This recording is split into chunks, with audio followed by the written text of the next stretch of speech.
Señores, son las 11:25 y está con nosotros el doctor Ernesto Blume, es el presidente del Tribunal Constitucional, máximo intérprete de nuestra Constitución, y ha tenido la generosidad de acompañarnos esta noche porque la institución, el órgano colegiado que él preside, se ha manifestado sobre un tema que era harto debatido en medios de comunicación, y es justamente este proyecto de ley que presentara el señor Mauricio Müller, a través del cual se impedía que el Estado contrate publicidad en medios privados de comunicación para cualquier tipo de información, salvo 2 o 3 excepciones. Buenas noches y muchas gracias por estar aquí. Buenas noches, y al contrario, muchas gracias por la invitación. No, es un honor tenerlo con nosotros. Muy doctor. amable, muchas gracias. No hemos conocido todavía la resolución porque sabemos que cada uno de los magistrados está redactando su voto y que además van a haber opiniones con apuntes específicos, pero sabemos que son 6 votos contra 1 y que el tribunal ha decidido que la norma que había presentado Mauricio Müller es inconstitucional. Así es. Lo que puedo anunciar al país es que el día de hoy el Tribunal Constitucional, a través de su colegiado, decidió, o sea, ya tomó la decisión de declarar inconstitucional en su totalidad la ley 30.793, denominada ley que regula el gasto de publicidad del Estado. Esto es producto de todo un proceso que empezó en la audiencia del mes de agosto, del 24 de agosto, en donde se escuchó a las partes que tuvieron todas las facilidades para que expusieran sus argumentos. Inclusive asistió también el defensor del pueblo, que se apersonó como amicus curiae, y luego cada magistrado empezó a estudiar por su cuenta el fondo del asunto, y el día martes de esta semana se empezó a debatir. Para estos efectos, el ponente ya había alcanzado un proyecto de ponencia, hubo un primer debate el día martes y hoy concluyó ese debate, y tratándose de un asunto de alto interés público, en el cual está de por medio un derecho fundamental, que es la libertad de información, entre otros derechos. De por medio está un requerimiento a través de una demanda del Poder Ejecutivo. Hay un grupo de congresistas que cuestiona la propia ley.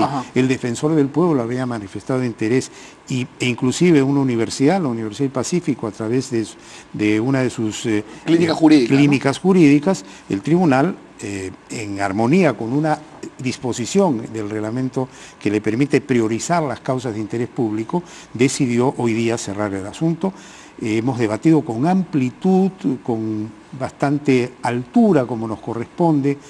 Cada magistrado ha expuesto todos sus argumentos, se ha oído a los argumentos de uno y otro magistrado, y luego se ha adoptado la decisión, y además se acordó, dado que esto es un tema de interés público, que el presidente del tribunal anunciara el resultado de esa votación. Y por eso la conferencia de hoy a la 1:30 de la tarde. Así es. Entonces, 6 votos por la inconstitucionalidad de fondo total. Un voto en sentido contrario, es decir, opinando porque la ley es constitucional. Pero además hay 4 fundamentos de voto. Porque eso es lo que quería, si me permite usted, preguntarle, porque muchos de quienes nos están viendo deben estarse preguntando, el tribunal ha tomado esta decisión de manera prácticamente unánime. Claro, estoy seguro que van a haber apuntes de cada magistrado, pero queremos conocer por qué es que los máximos intérpretes de nuestro texto constitucional han llegado a la conclusión de que esta ley no va. Perfecto. ¿Cuáles son los argumentos jurídicos? Ya, pero antes de eso quería precisar lo de los fundamentos de voto. Sí. Hay una figura que existe en la práctica jurisprudencial del tribunal, que es el fundamento de voto. Es decir, el magistrado está de acuerdo con la parte resolutiva del fallo, pero tiene algunos reparos sobre la fundamentación, o en todo caso considera incompleta esa fundamentación y quiere agregar otros argumentos. Entonces, ese es el fundamento de voto. Y el voto singular es aquel voto que discrepa de la parte resolutiva y por lo tanto se aparta totalmente de la resolución. Entonces, en este caso son 4 fundamentos de voto, un voto singular y la ponencia. Es una ponencia larga que la hemos trabajado con bastante prolijidad. La vamos a publicar ya bajo la forma de sentencia el 22 de este mes, conjuntamente con los fundamentos de voto y conjuntamente con el voto singular, y a partir del día siguiente esa ley deja de regir queda O anulada. sea, a partir del 23 esa ley ya no tiene vigencia. Así es, ¿no? Ahora, han habido varios cuestionamientos. Le hago un detalle de las infracciones alegadas. Por un lado se dijo que había inconstitucionalidad formal porque se había tramitado sacrificando el debate parlamentario en forma muy célere, muy rápida. Claro, había sido un debate espídico en el que se sacrificó varias instancias, ¿no? Así es. Pero además de eso se alegaba inconstitucionalidad por violación de la libertad de información, acceso a la información pública, libertad de expresión, libertad de contratación, principio de legalidad penal, y por violar la normativa sobre los decretos de urgencia. Entonces, el tribunal de todo este conjunto de derechos invocados ha considerado que la norma es inconstitucional porque viola esencialmente la libertad de información, la libertad de contratación, el principio de legalidad y la normativa sobre decretos de urgencia. Es decir, nosotros consideramos como tribunal y como máximos intérpretes de la Constitución que hace al núcleo del Estado constitucional respetar el derecho a la información. Yo le quiero pedir un favor, Sí. doctor Blume, que es que este es un tema que ha sido delicado porque no solamente se ha aprobado de manera, como usted bien ha dicho, muy rápida, sino que es un tema que se ha politizado sobremanera. Entonces, yo le quiero pedir que usted nos ayude a entender cuál es el contenido material de cada uno de los derechos que el tribunal ha considerado que estaban viéndose vulnerados. Entonces, cuando usted nos habla de que se estaba vulnerando, por ejemplo, el derecho a la libertad de información de los ciudadanos, ¿qué entiende el tribunal como esta restricción? Perfecto. Eso me parece muy interesante la pregunta. Lo que ocurre es que el derecho a la información o el derecho a la libertad de información es un derecho continente. Es un derecho que comprende un conjunto de derechos y un conjunto de titulares del derecho. Es decir, por ejemplo, el que produce la información, el que emite la información, el que procesa la información, el que replica la información, el que administra la información y el que recibe la información. Es una cadena. Es una cadena en donde hay derechos y hay obligaciones.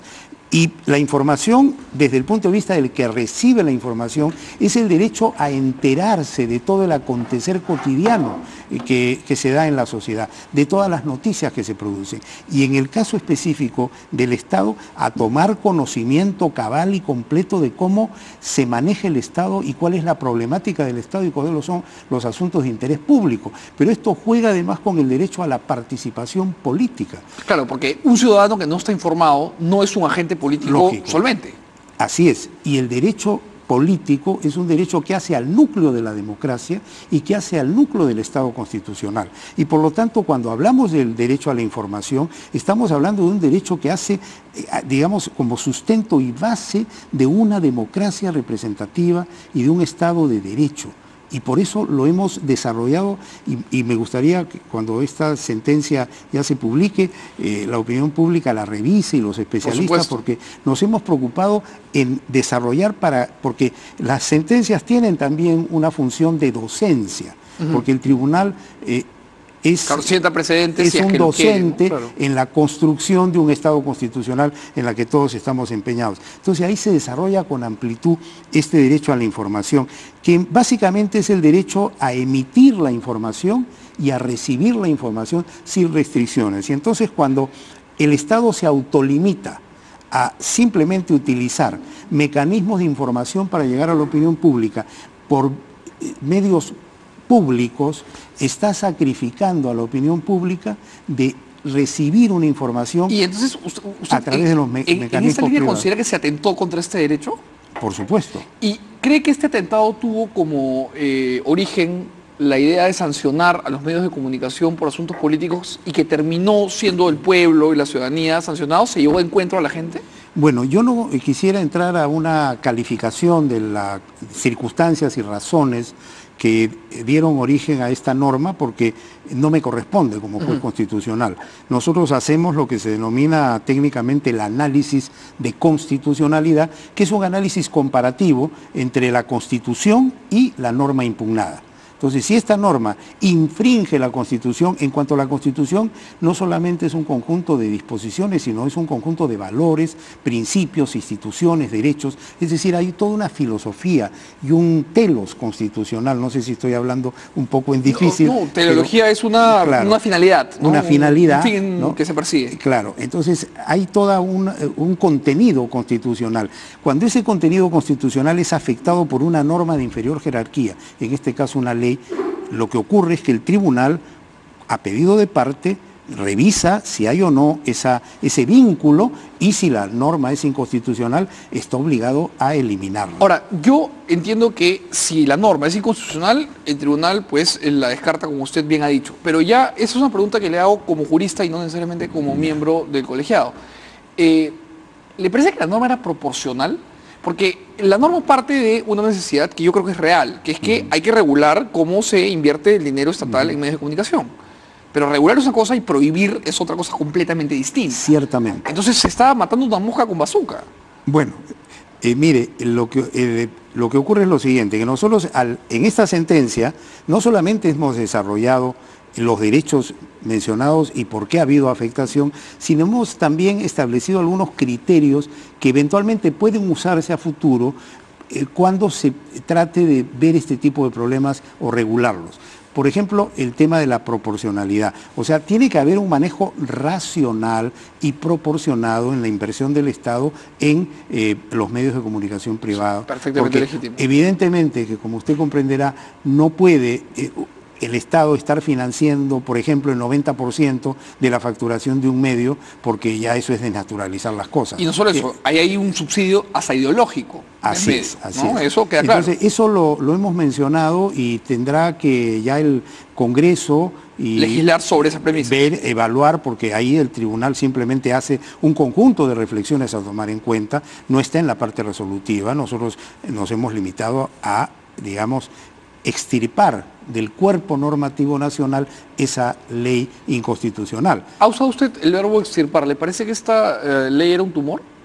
Bueno, yo desde el punto de vista académico, y se lo digo como profesor de Derecho Constitucional, siempre a mis alumnos le digo que el tribunal es una especie de cirujano del saneamiento del cuerpo normativo nacional. Y cuando hay una célula que está infectada de inconstitucionalidad, hay que extirparla. ¿La ley Mulder era cancerosa? Yo diría que era inconstitucional. Y entonces vamos al segundo derecho que usted mencionó, que es el derecho a la libertad de contratación, que es, digamos, el segundo peldaño sobre el cual el tribunal se ha apoyado para fundamentar esa resolución. Así es. ¿Nos ayuda a desarrollar un poco? Bueno, mire, acá hay que tener en cuenta lo siguiente. La Constitución de 1993 ha desarrollado en su título tercero lo que se denomina el régimen económico. Le voy a pedir un favor, doctor Blume, disculpen usted, hacemos un corte y regresamos para que nos explique el régimen económico, que es fundamental. No se muevan ustedes y disculpen por el corte. Ahorita volvemos.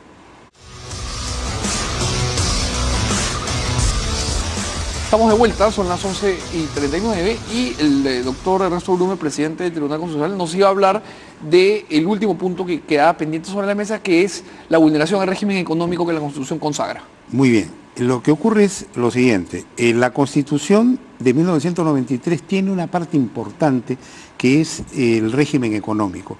Se le denomina también el régimen económico constitucionalizado, es decir, cuáles son las reglas que rigen la economía en el Perú, a partir de un modelo que la Constitución denomina de economía social de mercado.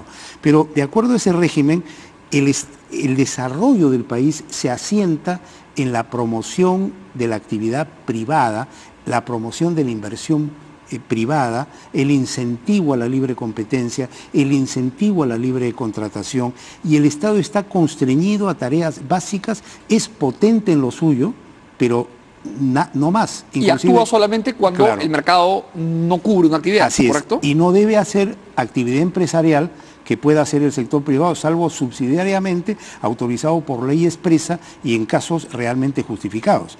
Es decir, no queremos un Estado empresario, no queremos un Estado que se entrometa en el manejo económico que esté en manos del sector privado, y ese régimen ha permitido que el Perú, desde que se aprobó esta Constitución, sea un país atractivo para la inversión.